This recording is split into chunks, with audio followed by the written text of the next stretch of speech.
तृतीय अध्याय। श्री सूत जी बोले, हे श्रेष्ठ मुनियों, अब मैं आगे की एक कथा कहता हूँ। प्राचीन काल में उल्कामुख नाम का एक महान ज्ञानी राजा था। वह जितेंद्रिय और सत्यवक्ता था। प्रतिदिन मंदिरों में जाता तथा गरीबों को धन देकर उनके दुख दूर करता था।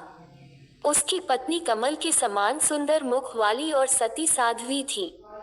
एक दिन भद्रशिला नदी के तट पर वे दोनों विधि विधान सहित श्री सत्यनारायण भगवान का व्रत कर रहे थे।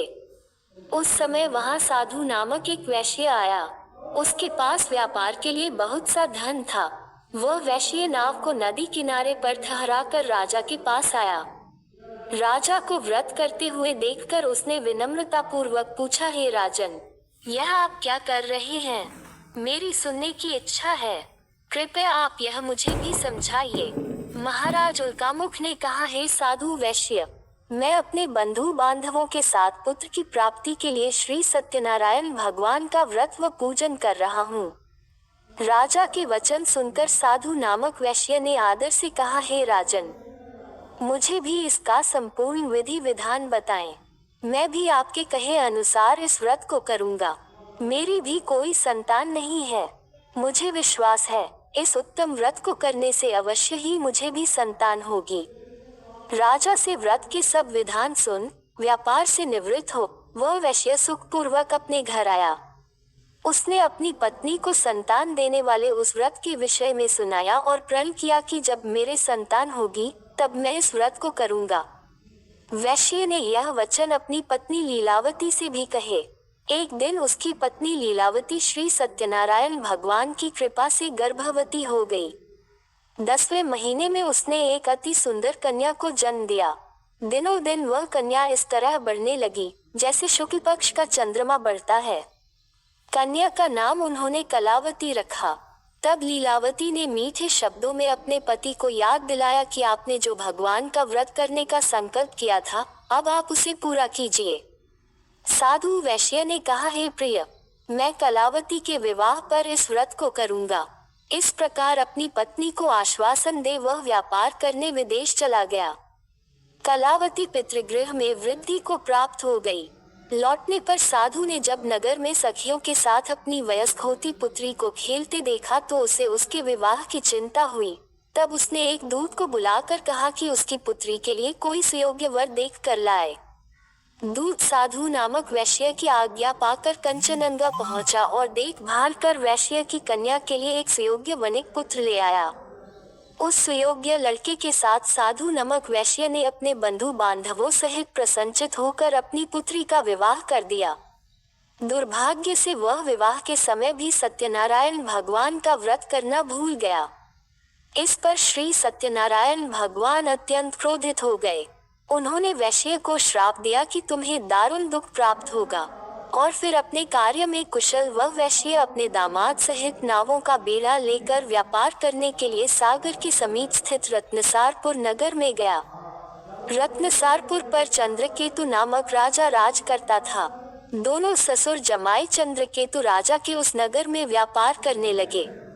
एक दिन भगवान सत्यनारायण की माया से प्रेरित एक चोर राजा चंद्रकेतु का धन चुराकर भाग रहा था। राजा के दूतों को अपने पीछे तेजी से आते देखकर चोर ने घबरा कर राजा के धन को वैश्य की नाव में चुपचाप रख दिया, जहां वे ससुर जमाई ठहरे हुए थे, और भाग गया। जब दूतों ने उस वैश्य के पास राजा के धन को रखा देखा तो उन्होंने उन ससुर दामाद को ही चोर समझा। वे उन ससुर दामाद दोनों को बांध कर ले गए और राजा के समीप जाकर बोले, आपका धन चुराने वाले ये दो चोर हम पकड़ कर लाए हैं, देखकर आज्ञा दें। तब राजा ने बिना उस वैश्य की बात सुने उन्हें कारागार में डालने की आज्ञा दे दी। इस प्रकार राजा की आज्ञा से उनको कारावास में डाल दिया गया तथा उनका सारा धन भी छीन लिया गया। सत्यनारायण भगवान के श्राप के कारण उस वैश्य की पत्नी लीलावती व पुत्री कलावती भी घर पर बहुत दुखी हुई। उनका सारा धन चोर चुरा कर ले गए। मानसिक व शारीरिक पीड़ा तथा भूख प्यास से अति दुखी हो भोजन की आस में कलावती एक ब्राह्मण के घर गई।